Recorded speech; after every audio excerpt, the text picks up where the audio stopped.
started recording today. Yeah. So first let's go to the documentation, spring.io, go to projects, Spring Boot, and the latest version is 2.2.7, right? So that's what we're gonna use it, and the topic is Spring Boot features. Yeah, for sure every project will have the logging, so there is no exception for Spring Boot, right? So yeah, by defaultly Spring Boot supports so many loggings, right? Commons logging, Java util logging, Log4j to logback. But the most common and more compatible is logback. So that is what we're going to try today, right? Yes. And this is what is the default logging pattern of Spring Boot application. It will first print the data, sorry, date, right? Year, month, date format, hours, minutes, seconds, and milliseconds. Then it will give some space and it will print the log level, which log it is printing, whether it's a debug or info or error or warn, right? So that message will be printed. Then space separated by the process ID, right? Where the Java is running, right? Which process it's running, then it will print that. Then it will print the three separators. Then it will print which thread is running that, right? What is the thread name which is running currently on this application? So that is going to be, yeah, that is going to be printed next. Then it will print the fully qualified name of the class name. If the class name is too much big, right? Then it will print the first letter of first character of the package, right? So it's like org.springframework.web.context. So when you see o.s web.context loader, it's actually short notation, right? Then it will print the colon separated message, the actual message which is configured in the application. So in log, we have so many levels are available, right? It all starts with the debug, that is a very lower level. Then the next is info, then what, then error, finally it's a trace. So this is what the logs will be printed. And that is what is the default pattern. And Java, whenever you don't specify any logback, so by defaultly Spring uses Commons API, right? So that is the default implementation. Sorry, Commons default configuration for Java.util, right? So what is the default logging mechanism is Java.util. And if you specify log4j configuration, then it picks log4j. If you specify log back configuration, it picks the log back and it will use the corresponding implementation. Okay, so whenever you add any Spring Boot starter, so let me switch the workspace. Yeah. So when you add any Spring Boot starter, right, by defaultly this logging mechanism is automatically added to your project. So yeah, once the workspace is ready, I will show where the jar files are present. Okay, and we saw the default logging pattern also. Yeah, and whenever you are running your application through Java command, right, Java-jar, whether it is a standalone deployment or Docker deployment, so that is what it's going to be happen. Java-jar, my-jar, and -. So when you see this kind of functionality implemented, right, all the jars will be printed on the console by default, right? So from which console you're gonna run that command. So there the actual logs will be printed on the console. And if you want to print the logs in the debug mode, just configure, right, command line argument -debug equals to true. So when you are running it through command, then command line you have to pass as a command line argument. When you are running it through IDE, then it is going to be argument, right? So we are seeing a couple of times, right? So for example, if you want to print the logs while running this application, right? It's a very simple application. If you want to run, if you wanted to print the logs in the debug mode, by default, the logs will not be printed in the debug mode. It will be like info. Default level is info. To print the logs in debug mode, from IDE, go to run, right click, run as, run configurations. Yeah, under argument, you have to specify -debug equals to, right? So the same command, whatever we are passing from the command line, that you have to pass it from here, argument. So this is the command line argument from our APIs. Okay. Yeah, if you want to print the logs in some particular color format, yes, you can do that. Right? So you can print this. You can print the logs in the color format. So for that you have to put this property enabled in the application property, right? Spring dot output dot ANSI dot enable equals to true, then it will print the colors in the specified color format. Okay. Yeah. So if you want to print it, there is just add this configuration in the Spring Boot properties. But anyway, we don't do that, right? Coloring is not required. Uh, yeah. So the very important thing is a file output. So in the real time, we mostly store the logs in the files, right? So the same thing we here we're gonna do it for Spring Boot application also. So we can specify where what is the name of the file and what is the file path where we want to store, right? So for example, my.log and where I want to keep is var.log, right? So if you do this kind of configuration, inside var log folder, there is a my.log file will be created and all the logs will be printed on that file, right? So this is for real time. In the real time approach, we do follow file output, okay? And it is also possible to print logs in different levels, right? For example, application logs in warm mode, Spring logs in debug mode, right? Hibernate logs in the error mode, right? We have multi module support in Spring. So you each module can be printed in a different level also. So you can do that configuration also. Yeah. And you can group. Hi Yeah. Sunil.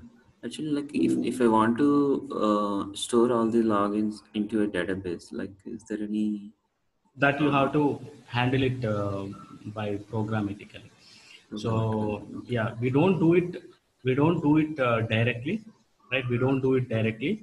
What we do actually, what we do actually use MQ connection, right? Otherwise, if you directly connect it to the database and log the data into the database, the response time will increase. So it has to be an asynchronous process. You create an asynchronous process to log the logs into the database. Either you have to do that or you use MQ connection. You push like Kafka stream, you push into the Kafka stream, Kafka will push the details into the database. Yes, you can do it, but that is an extra configuration you have to do. So there are multiple ways we can do it, right? Either using Kafka streams or using Elastic Bean, right? Elastic logging, or we can use customized asynchronous. So it's completely a customizing model, right? So Okay. Yeah. it is won't be defaultly available with Spring Boot. That Okay. is not possible with Spring Boot. That you have to Okay. write the code. Yeah. Yeah. Sure. Yeah, we can also group the logs into the same category into one logging group, right? For better controlling. Yeah. So this is what is required: custom logging configuration for every project. We do a custom logging configuration, right? So we do write our own logging configuration, and Spring supports log back extensionally, right? So we have profile specific configuration. This is what we want to do it. Okay. So when you want to use logback in your Spring Boot application, what you do create multiple profiles. For each profile, you can specify different logging mechanism and different file storage mechanism, right? And based on the profile enable, that corresponding module will be automatically enabled, and the details will be logged into that particular file or that particular configuration. Okay. Yes. So we will see one example directly. With that, we will close this today's session. Okay. Hey Venkat, thanks for joining. Yesterday recording got missed, so we are just repeating yesterday's logging concept, Venkat. Yeah. So Okay, Sunil. yeah, so this is what is my configuration: logback spring.xml file. And in my pom.xml file, I no need to add any extra configuration to get this support. By default, when you add Spring Boot Starter Web, not even test also, you just add Spring Boot Starter Web automatically, right? Spring Boot adds logback and log4j dependencies into your project class path. So, right, you no need to do any extra configuration. So this is the default configuration from the Spring. So based on the configuration you provide, for example, if you want to enable logback, right? If you want to enable logback, then your configuration file name should be logback-spring.xml. Then the implementation is going to be used logback. Okay, if you configure log4j.xml or log4j-spring.xml, then the implementation is log4j. And if you don't specify these two, and if you use log4j.properties, then the default implementation is java.util.log, right? So java.util.log. So all these three implementations are already present on the class path. Depends upon your requirement, you can enable that on demand, right? Runtime you can enable that. Okay, based on the configuration file you are using, that particular implementation will be enabled. So here we enabled the logback spring.xml, right? Yeah, so at runtime the uh, uh, logback locking engine is going to be enabled by the spring, and that will take care of it. So as we already discussed, we have multi-profile support. So when you are running without any profile, the default profile is going to be enabled, and all the logs will be printing, right? All the logs will be printing on the console in a debug format, right? Log level is debug, so all the logs will be printing in the debug format. So whenever you are running locally, right, from your IDE, that the default profile is going to be enabled. If you don't specify any profile, then all the logs will be printed on the console, and all the logs will be printed in a debug mode, right? Yes. Now, yeah. Similarly, when you are running in your local, how you have the default, something like that. Whenever you are going to deploy your application in the dev environment, you're going to enable this profile, right? Dev, right? So dev. So dev or development, anything, it's fine. So based on this profile, based on the profile enabulation at runtime, that corresponding Spring profile will be picked from longback spring.xml. So here we are configuring, right? What configuration we are doing? File rolling configuration, right? File rolling appender, right? Rolling file appender, which means all the logs will be printed in a log file, right? So what is a log file? App.log. What is the log file name? App.log. And I am not giving any path. So in my current project, there is a log file will be created called app.log, right? And we also doing configuration for archiving the logs, right? For example, the max file size of the log is 10 MB. Once the file size touches the 10 MB, right, 10 MB, then this file will automatically archive into this folder, logs.archive. And there is a particular pattern. In that pattern, the file will be created. So, and up to 10 days, right? Up to 10 days, that archive folder will be there. Once the 10 days touch, right, then the old files will be deleted by the application automatically. And a maximum size of this archive storage is 20 GB, right? What is the maximum size? 20 GB. So once the size touches 20 GB before 10 days, then automatically the files will automatically deleted. If the file is not touched 20 days in 20 GB in 10 days, then that file will be automatically deleted. That file will automatically deleted by the after 10 days configuration. If size touches, then size configuration. So this is what is the configuration for archiving log files, and which pattern you want to print the data, right? It's a default pattern we follow, right? Across the project, we follow the same pattern. You just copy paste that. And yeah, so I'm just configuring, right, spring logs to be printed on info mode, right? My application logs to be printed on the debug mode, right? So debug mode. And yeah, and what appender we are configuring? File role appender we configure, right? What appender we are configuring?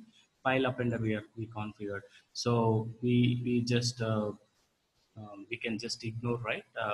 Yeah, console appender is not configured, right? Console appender is not configured. So when you enable dev profile, no logs will be printed on the console. No logs will be printed on the console. So let's save this configuration.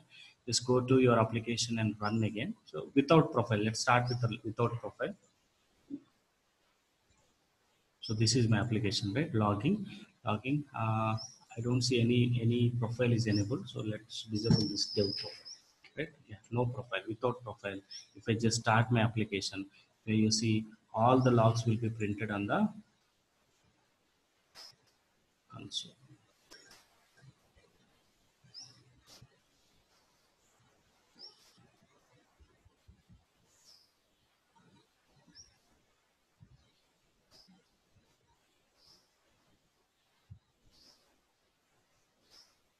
Okay.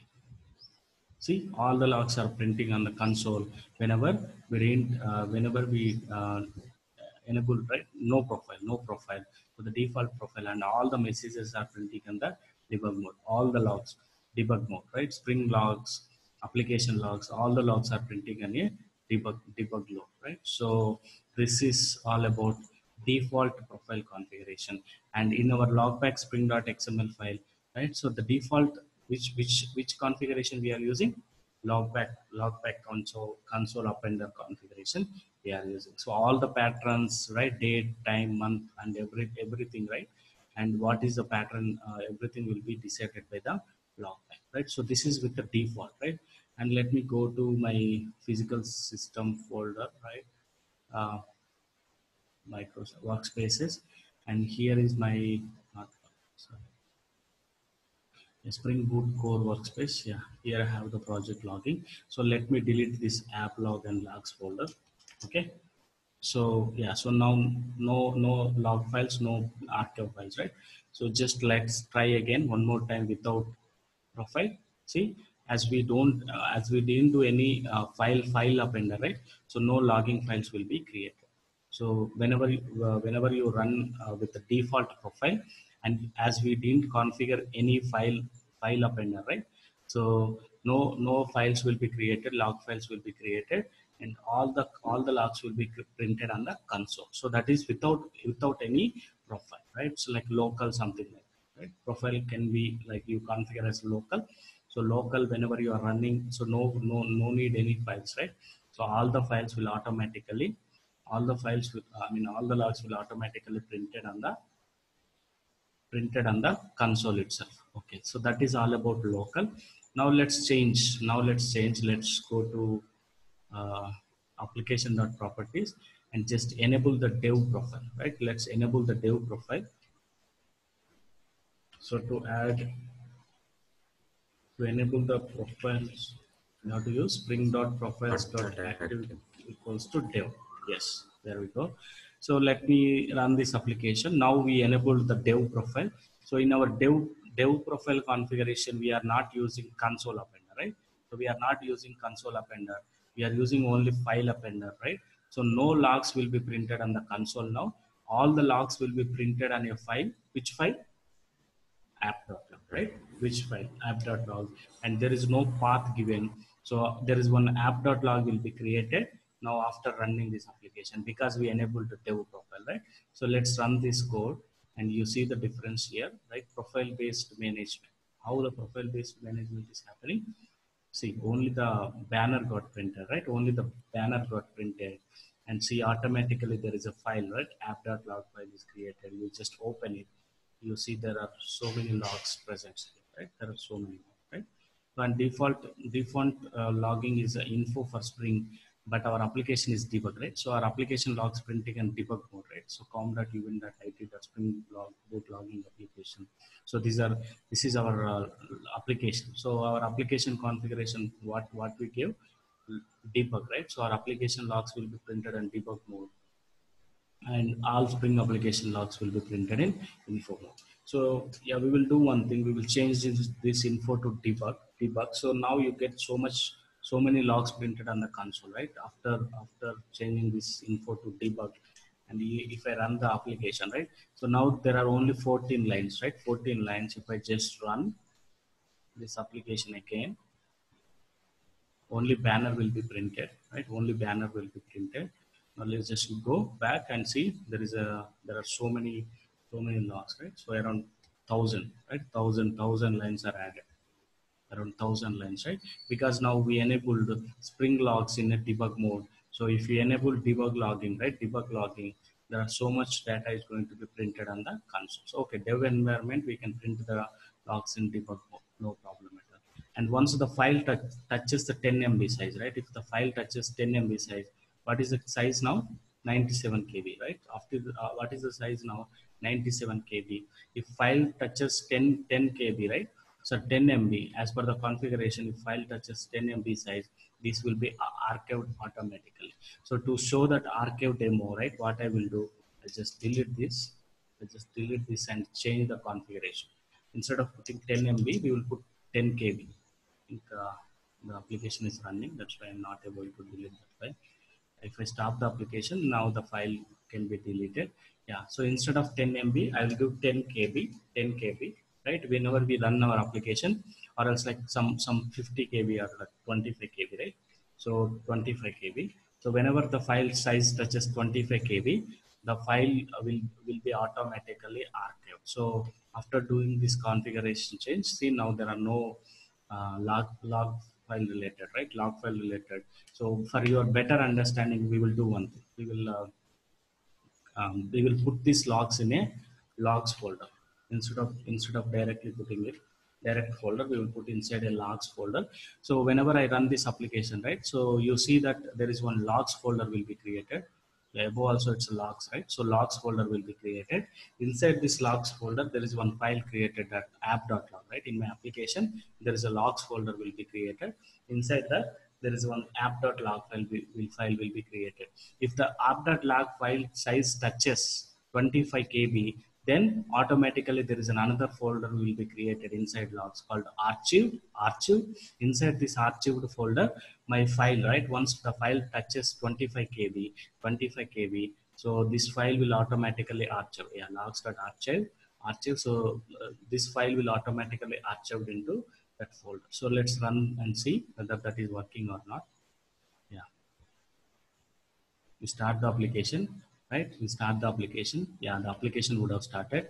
Now you see the logs folder got created, right? So the file current size, yeah, yeah. So already archive also created, because on startup itself there are some logs will be printed, right? On startup itself there are some logs will be printed.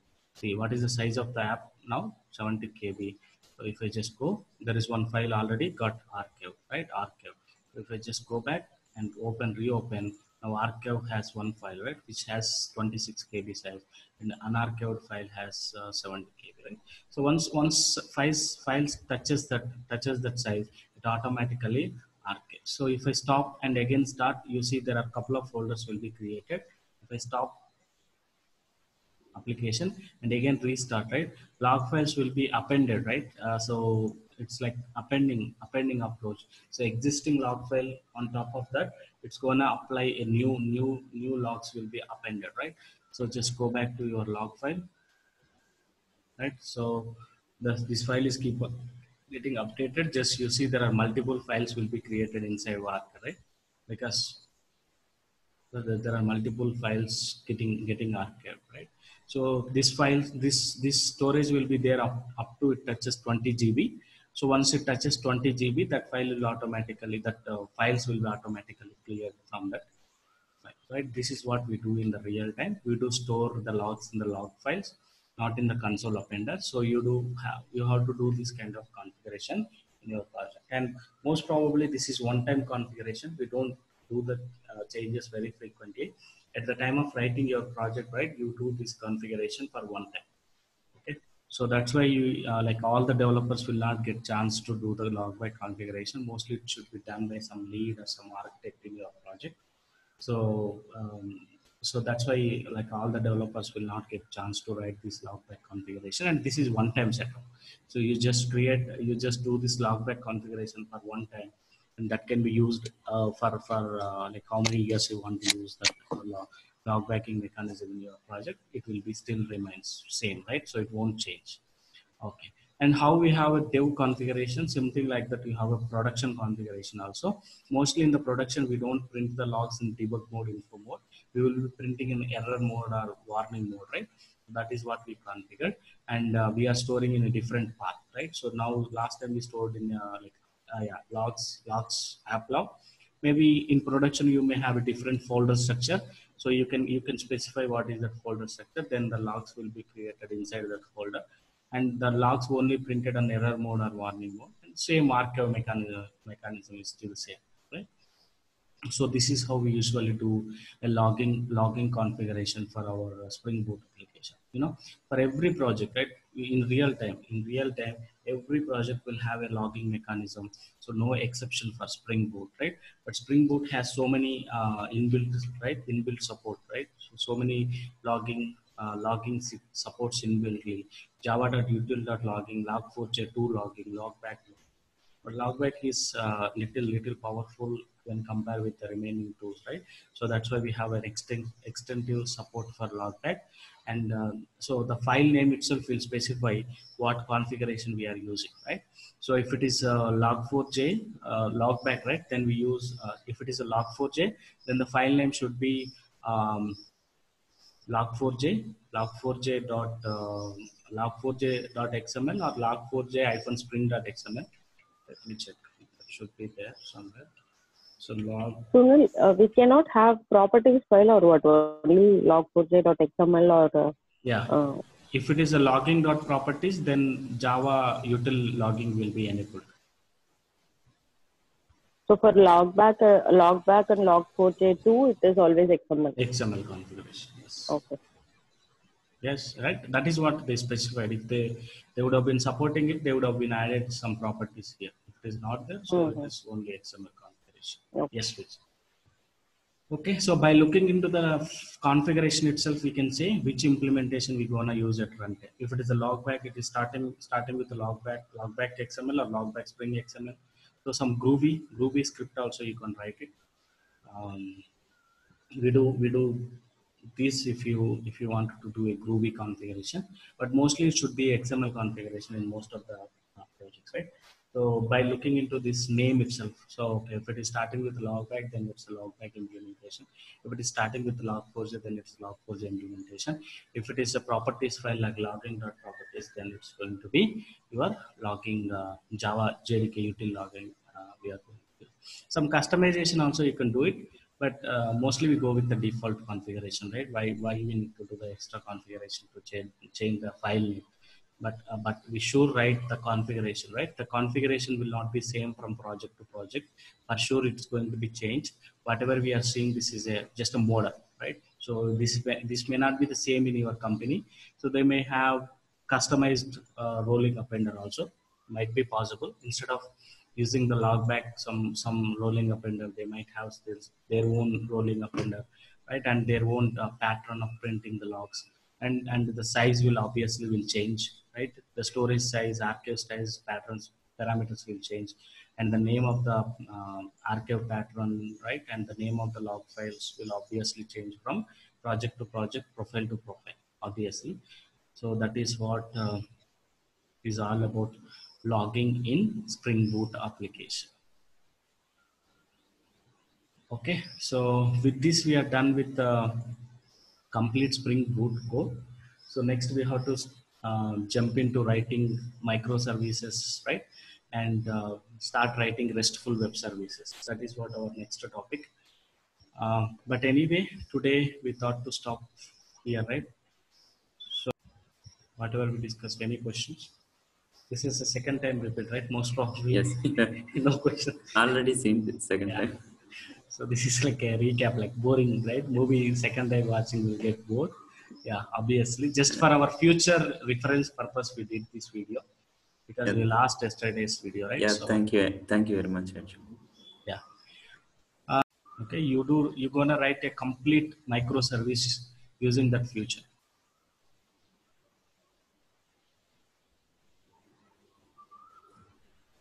Yeah. For example, this functional, right? The people who already worked on the Spring, also for them also it's completely new for sure. I'll close these two projects.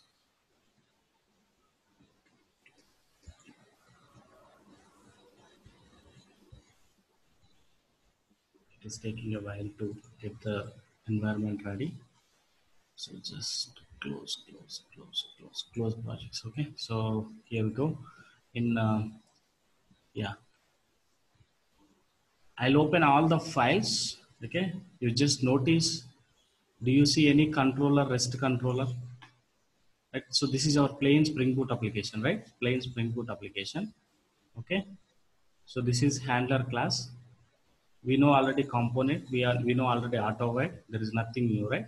We are just going to mobile service and fetching the information. That is hard-coded for now. It's a hard-coded data which we are returning back. So no database integration done for the team, right? For those batch, no database integration done. So that's why we are fetching the data. So we know what is post construct, what is auto-await, what is component, right? And yeah, so let's go to application. See, here we are doing the mostly like functional programming, right? Chaining we're gonna do, and you don't see any REST controller, no controller, nothing, but you can run this application and get the data from the browser without controller, without REST controller. There is a one endpoint implemented. So this is what is a new way of doing the um, Spring RESTful Web Services implementation.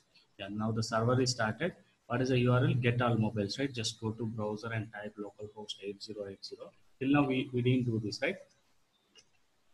Browser we never try. We are running as a standalone application, but from next week we will start using browser, right? It's a server, so you're gonna send request, HTTP request, server will give the response. So you got the response, right? But still there is no controller, there is no REST controller. Have you ever seen this kind of feature? No, Sunil. Yes, right. This is what is we're gonna do it, right? There is one microservice we're gonna learn this way, right? There is another microservice we're gonna write controller, REST controller. That is what the world is doing till now, right? So anybody writing controller means, or they'll think, oh, that class is going to be annotated with REST controller and some get mapping, put mapping. You hit this will be executed.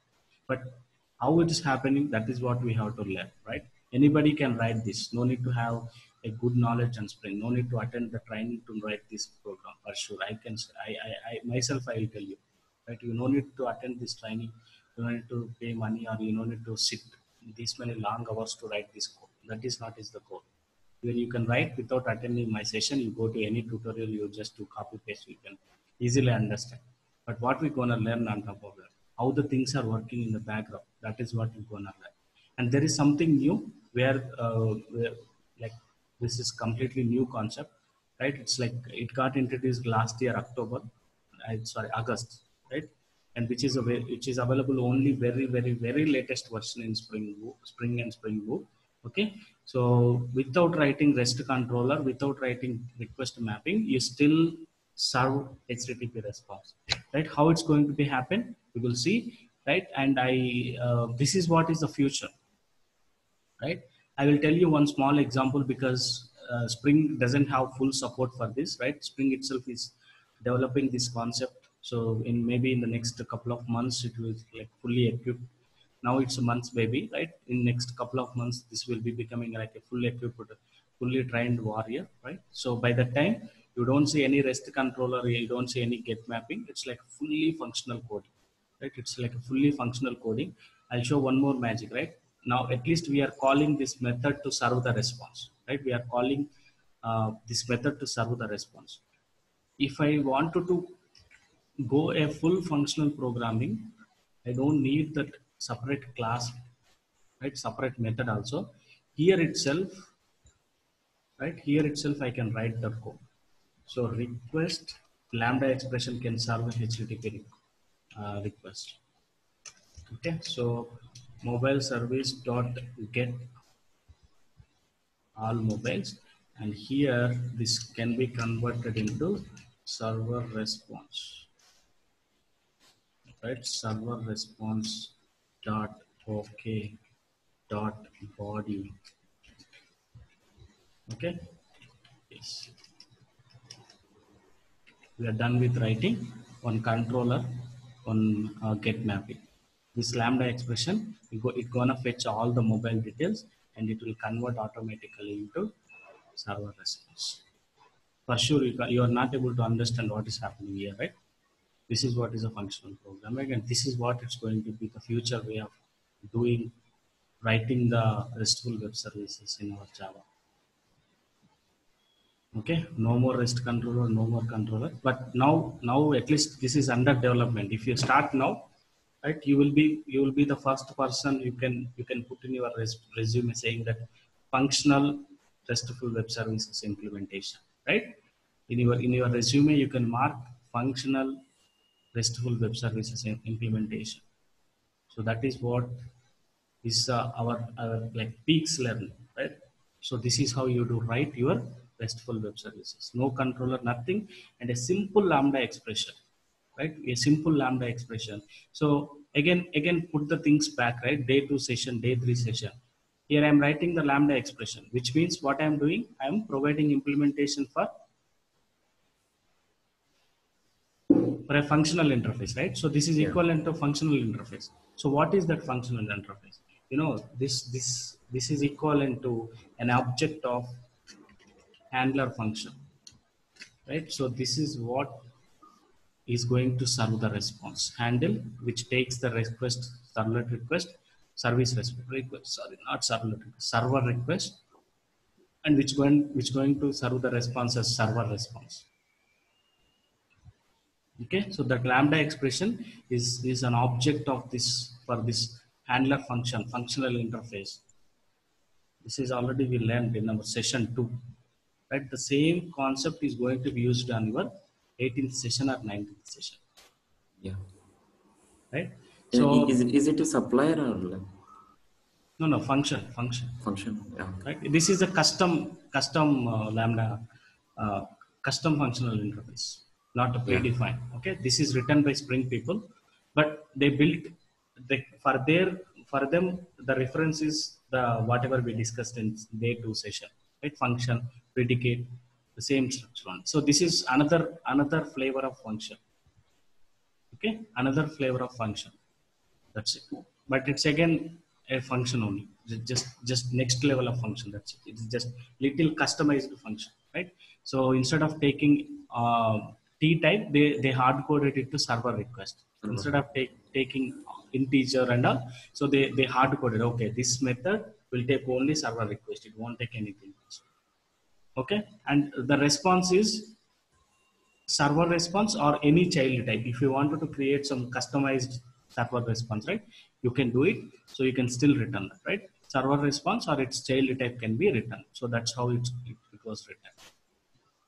Okay, so this is what is the future for RESTful web services implementation in Spring. So, but anyway, this is very new topic. Very. I mean, we are learning in a very early days, right? So we are going to start from the scratch, and you know for sure you get confused a lot on this session if you don't do practice on streams Lambda expressions. Our day 2 session will give impact on the new concept in the Spring. See how the things are interrelated, right? So that's why I'm just requesting you guys today and tomorrow, you just fully practice all the assignments, recordings, whatever, how much you can complete, you just complete it.